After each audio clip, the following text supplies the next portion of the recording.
Hello, welcome to my house and welcome to my channel. I'm Laura Cepeda and today I'm going to show you how you can crochet in circle. This step is very important if you're learning how to crochet. Today I'm going to show you how you can make it using your hook. Okay, I will give you all my secrets and all the tips, and you will see that once you learn how to make this, you will start making a lot of projects by your own. But well, before we start, don't forget to subscribe. Remember that if you want to buy and use the same materials that I use in all my videos, you can visit my online store www.lauracepeda.es. This video is part of this series of the basic steps that I have made for beginners. So these steps are very important if you are learning how to crochet and you want to start to make your own projects. Well, today I'm going to show you how you can crochet in circle. The first steps that you will need to know is that you will need to make base chains.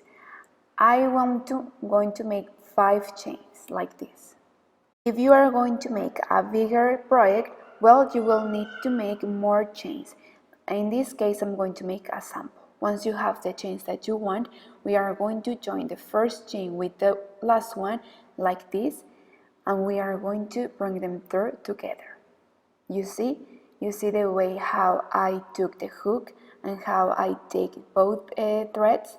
I'm going to take both threads to hide the thread which I started, and this will help us also to tie our circle a little bit more. You will tell the difference. If you only use one thread, you will see that it looks kind of opened. So like this, you will make sure that this circle and this base will be completely closed. So now, this thread that we have here, we are going to take it and we are going to crochet over it to hide it. We are going to insert the hook right inside the circle that we made, okay? And we are going to make single crochet. This will be always, okay? Since this step, according to the project that you want to make, even if it's bigger or smaller, you will see how many stitches you will need. You will tell that you will need to make more stitches inside if you want to keep the shape.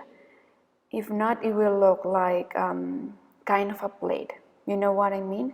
So you will see exactly how many stitches you need to make because you will need to keep the shape. And I always like to have even numbers. We will start counting from here, not since the first, okay? So we will count like this. Okay, I will come back again so you can tell it better. As you could see, here this is the first stitch that I made, but it's where I started. So from here I'm going to start counting the stitches. Here I have 1, 2, always inside the circle, okay? Always inside the ring. 3, siempre dentro del anillo. 4,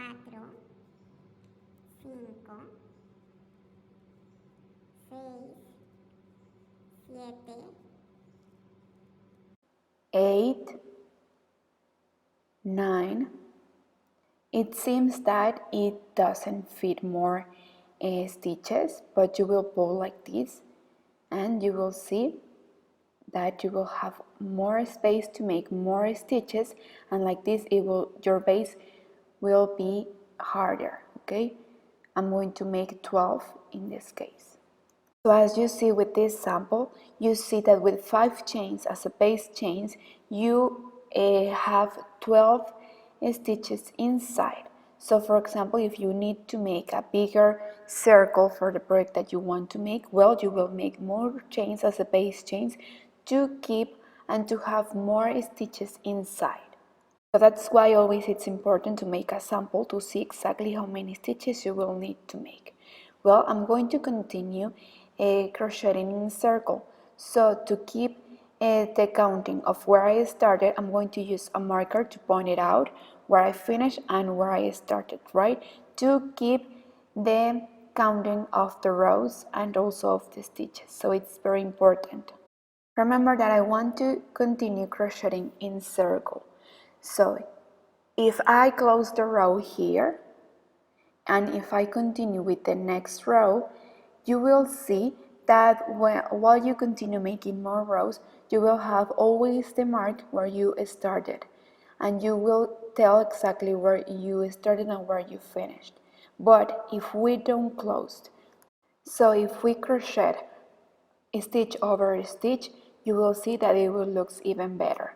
Okay, remember I told you that we won't count this stitch, so we will start right in the next one, and right there is where we will insert our hook, and we will continue with the row. As you see, we didn't close, we continue making a stitch over a stitch. And to increase, we will starting right away, so in the first stitch we will make 2, and then we will make 1 single. Then in the next stitch, 2 single crochets together, and in the next one only 1 single crochet. And this is how we are going to continue for the rest of the row, making 1 stitch 2 and in the next one 1. And like this is how we are going to alternate, and this will be our first row.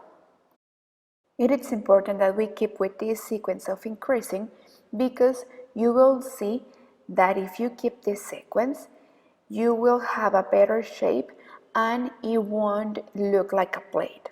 Okay, it will keep the circle plain and it will look better.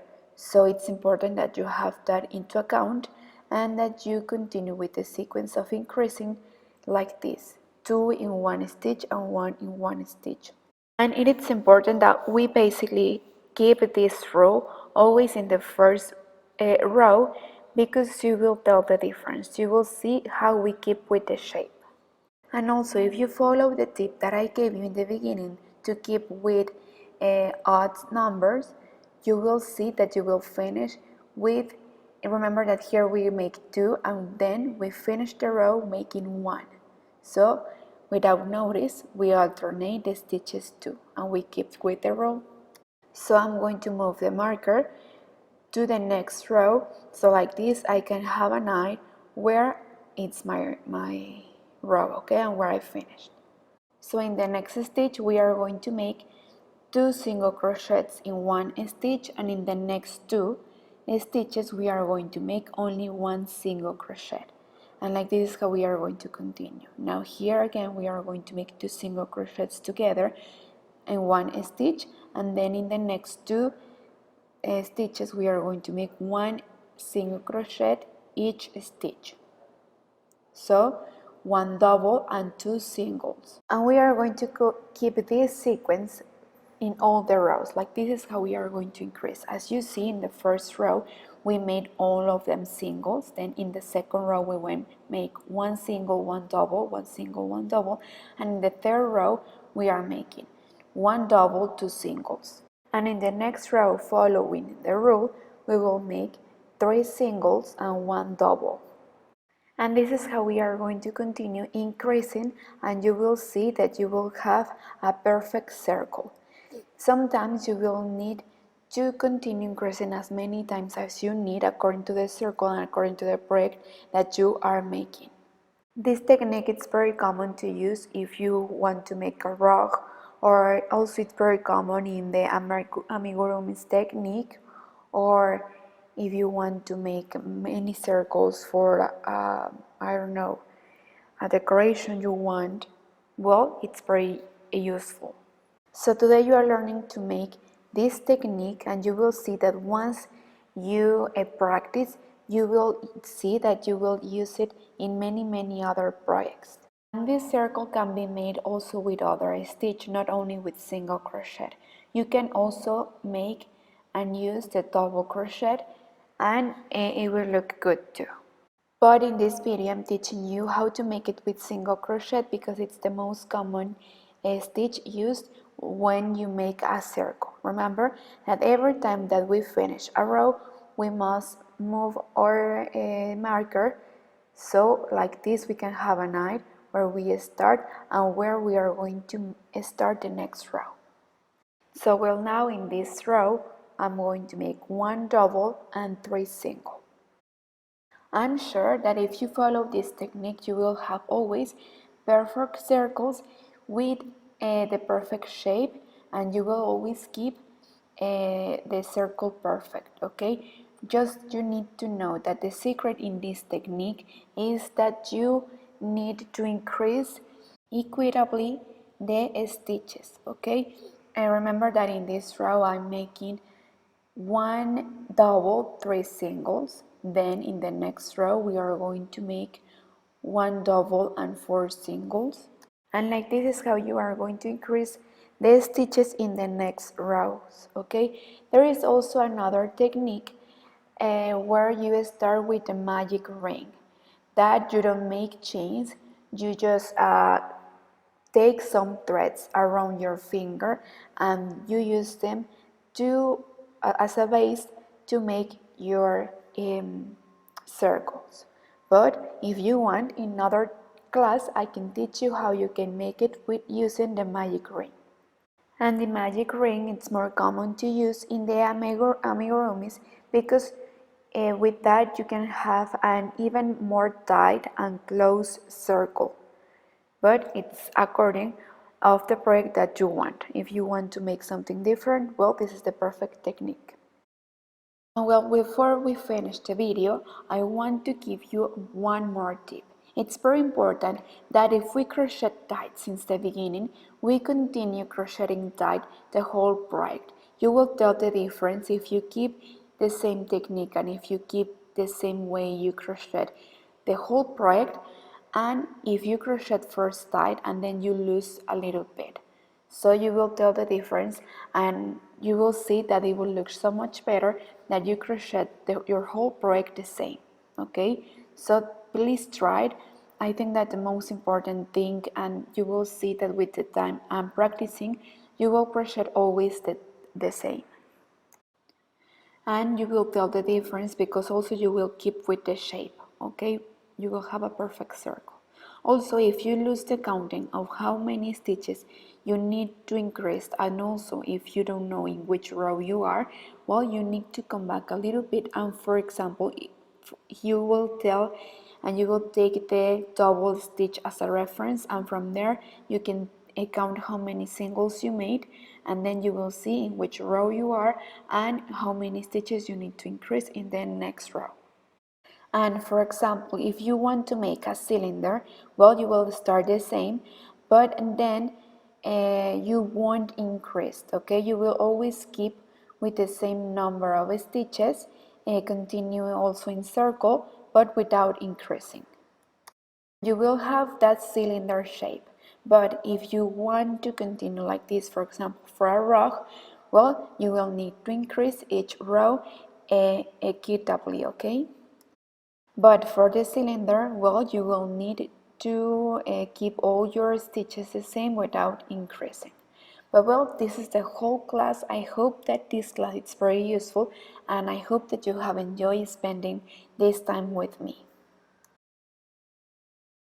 Well, before you skip this video and before you close this video, remember that it's very important to subscribe. I will continue sharing more tips like this one that I'm sure will be very useful for your coming projects.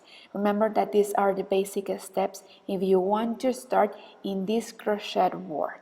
But well, as I told you, please don't forget to subscribe. Don't forget to leave a comment, and if you like this video, please share it. Thank you so much for watching and spending this time with me. Thank you and see you in the coming video. Bye.